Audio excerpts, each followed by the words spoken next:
Hai, kali ini kita akan belajar mengenai pengukuran dan ketidakpastian. Silakan perhatikan dengan baik karena materi ini merupakan materi yang cukup menantang. Sebelumnya mungkin kalian sudah mendengar yang namanya pengukuran. Dalam kehidupan sehari-hari, pengukuran merupakan hal yang sangat-sangat sering kita jumpai. Ketika kita menyatakan nilai suatu besaran, nilai tersebut tentunya didapat melalui pengukuran. Pengukuran merupakan hal penting di fisika.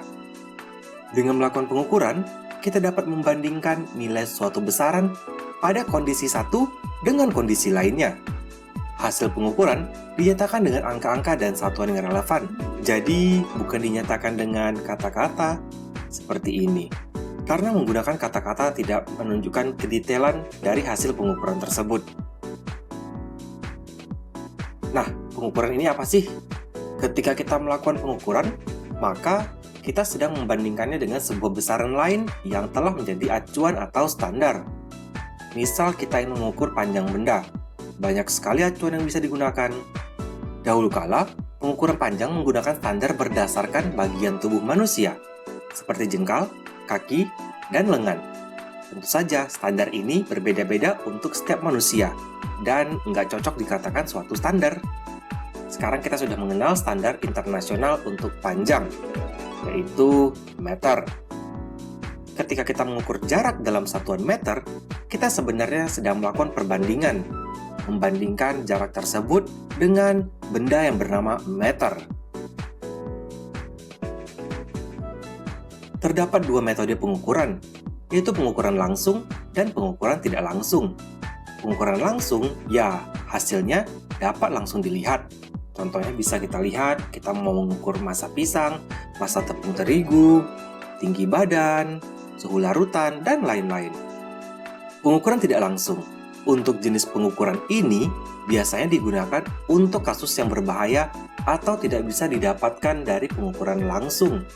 Contohnya, mengukur kedalaman laut, mengukur massa bumi, mengukur suhu matahari, dan sebagainya. Berbagai jenis pengukuran akan kita temui dalam pelajaran fisika kelas 10, 11, dan 12. Sebelumnya kamu juga sudah pernah melakukan pengukuran, bukan? Alat ukur umum di laboratorium fisika terdiri dari alat ukur massa, waktu, kelistrikan, dan alat ukur panjang.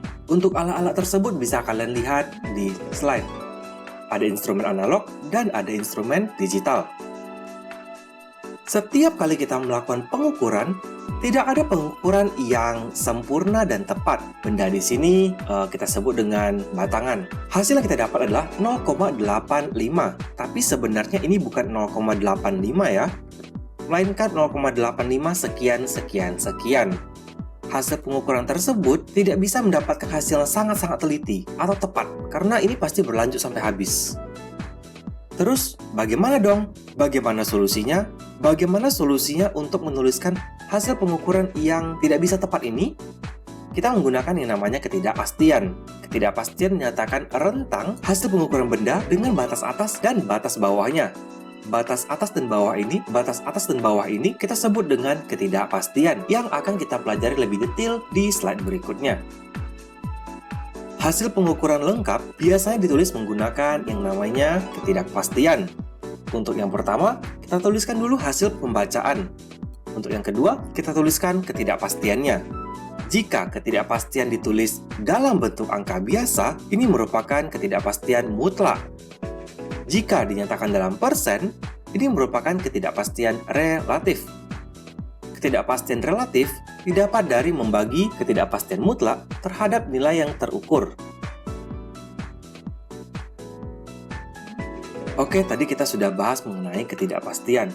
Karena instrumen terbagi dua, yaitu instrumen analog dan instrumen digital, maka ketidakpastiannya juga berbeda. Untuk instrumen analog, ketidakpastian adalah setengah dari skala terkecil. Untuk instrumen digital, ketidakpastian adalah 1 kali skala terkecil. Mari kita lihat contoh soal berikut. Contoh soal pertama, membaca hasil pengukuran penggaris. Ini mudah ya. Dari gambar ini kita bisa lihat bahwa hasil bacaannya adalah 5,95. Karena ini tengah-tengah. Sebenarnya boleh 5,96 ya. tergantung apa yang kita lihat, karena angka terakhir pada hasil pengukuran merupakan angka taksiran, jadi tidak masalah. Di sini skala terkecilnya adalah 0,1 cm. Tentu saja, ketidakpastiannya adalah setengah dari skala terkecil, yaitu 0,05 cm. Ketidakpastian relatif didapat dengan membagi ketidakpastian ini terhadap nilai bacaannya, yaitu 0,8%. Hasil pengukuran dapat ditulis sebagai berikut. 5,95 plus minus 0,05 cm. Atau dapat kita tulis 5,95 cm plus minus 0,8%. Perhatikan satuannya ya. Letaknya berbeda tergantung jenis ketidakpastian yang kita gunakan. Yang kedua, membaca hasil pengukuran jangka sorong. Untuk membaca jangka sorong sangatlah mudah. Kita lihat titik 0 dan titik yang berdempet dengan skala utama. Di sini saya tidak akan membahas mengenai bagaimana cara membaca skala utamanya, skala noniusnya, dan lain-lain. Kita hanya lihat outputnya saja, karena itu yang paling penting. Kita lihat di sini, angka 0 terletak setelah 3,7. Artinya bacaan jangka sorong ini adalah 3,7 sekian. Sekiannya apa? Bukan terima kasih, tetapi yang berdempet. Jadi didapat 3,75. Mudah bukan? Nah, skala terkecil adalah 0,01 cm, 1/10 dari penggaris kantor. Tentu saja, ketidakpastiannya setengah dari skala terkecil tadi, yaitu 0,005 cm. Ketidakpastian relatifnya, ya bagi saja, didapat 0,1%. Hasil pengukuran dapat dituliskan sebagai berikut.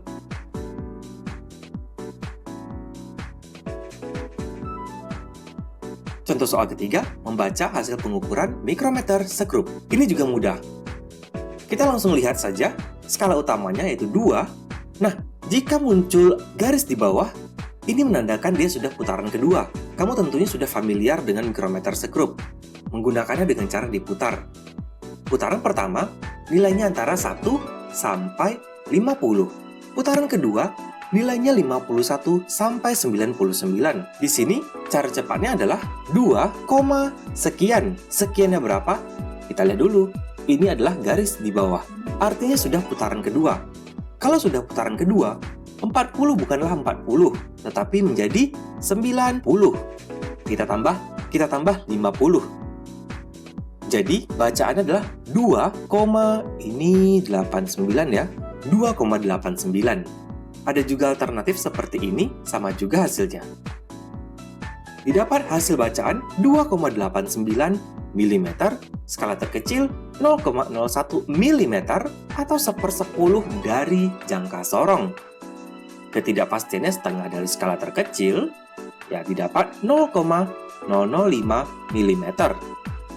Ketidakpastian relatif yaitu 0,1%. Cukup jelas ya? Kita dapatkan semua ini, kita dapat nyatakan hasil pengukurannya sebagai berikut. Oh iya, saya lupa bilang, setiap menuliskan hasil pengukuran, angka di belakang koma harus sesuai dengan banyak angka belakang koma pada ketidakpastian. Misalkan yang ini 3 angka di belakang koma, maka ini juga harus dinyatakan dalam 3 angka belakang koma. Ketidakpastian selalu dinyatakan dalam 1 angka penting, baik ketidakpastian mutlak maupun ketidakpastian relatif. Selanjutnya, membaca hasil pengukuran instrumen digital. Apapun instrumen digital menggunakan ketidakpastian, yaitu 1 kali skala terkecilnya.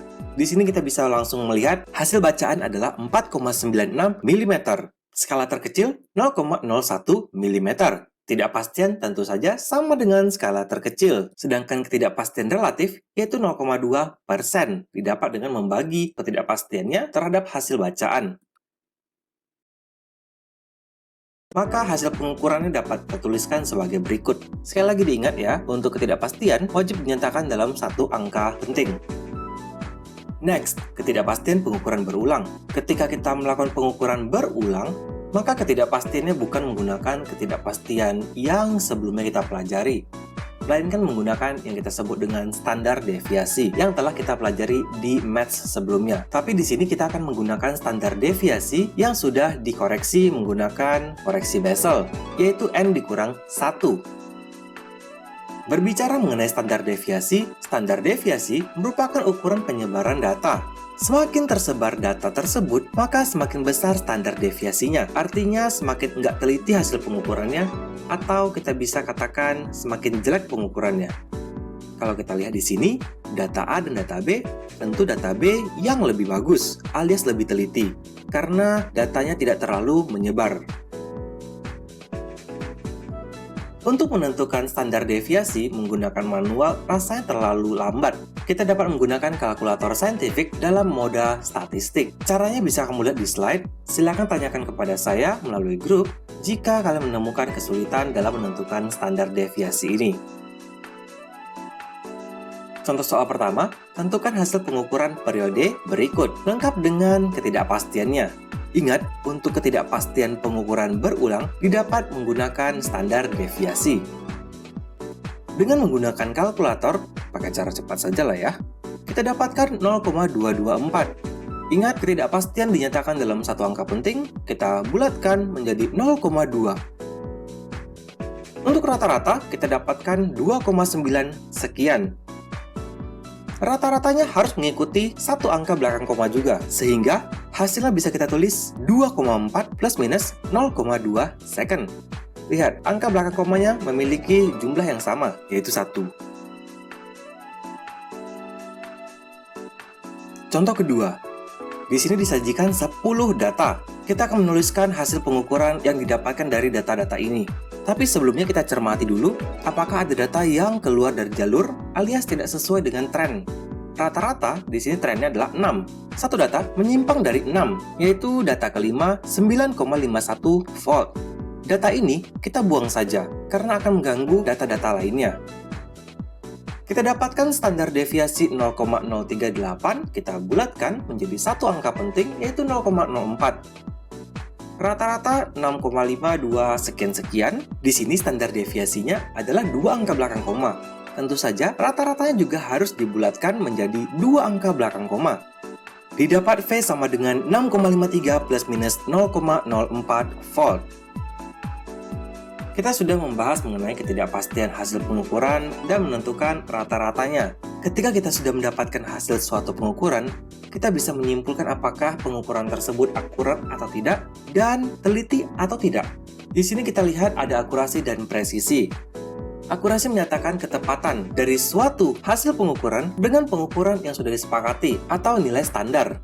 Semakin dekat dengan nilai yang disepakati, maka semakin akurat pengukurannya. Sedangkan presisi atau ketelitian merupakan kedekatan nilai antar data. Semakin dekat data-datanya, maka semakin teliti. Ilustrasi akurasi dan presisi bisa kita lihat pada hasil panahan berikut. Untuk hasil A, lihat, di sini hasil tembakannya dekat antara satu dan lainnya, tetapi tidak pas di tengah-tengah. Artinya hasil tembakan, atau kita sebut data saja ya, tidak tepat atau tidak akurat, tetapi presisi alias teliti. Sedangkan yang B, kalau kita rata-ratakan di sini, tengah, ini tengah, ini tengah, ini tengah. Nah, di sini akurasinya tinggi.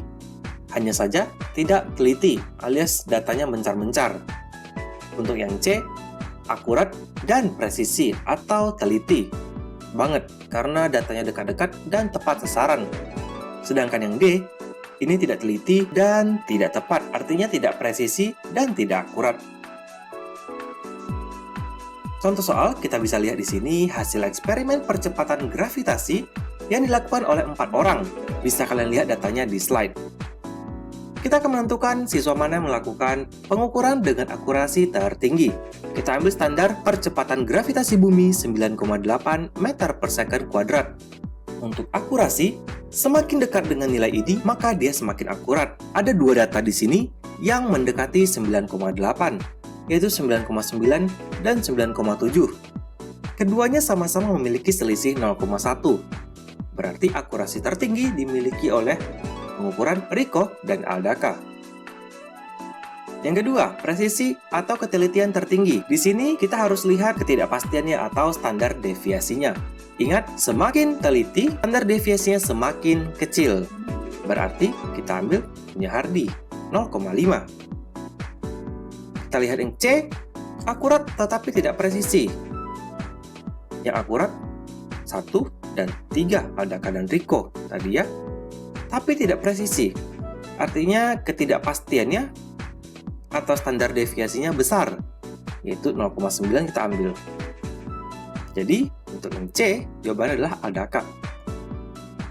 D, presisi tapi tidak akurat.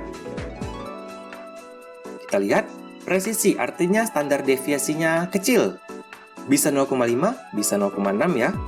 Kita lihat di sini, tidak akurat. Tentu saja yang tidak akurat 10,8. Jawabannya adalah Hardy. Dan terakhir, hasil pengukuran yang sangat baik.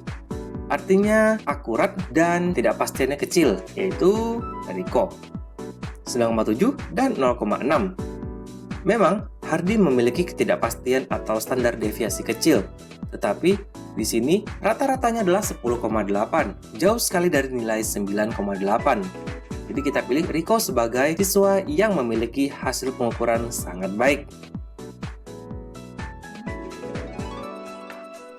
Oke, sekian pelajaran hari ini. Jika ada pertanyaan, silakan tanyakan via grup. Sampai jumpa pada pertemuan berikutnya. Oh iya, minggu depan kita akan melaksanakan kuis. Jangan lupa untuk belajar 3 pelajaran yang telah kalian pelajari sebelumnya. Bye!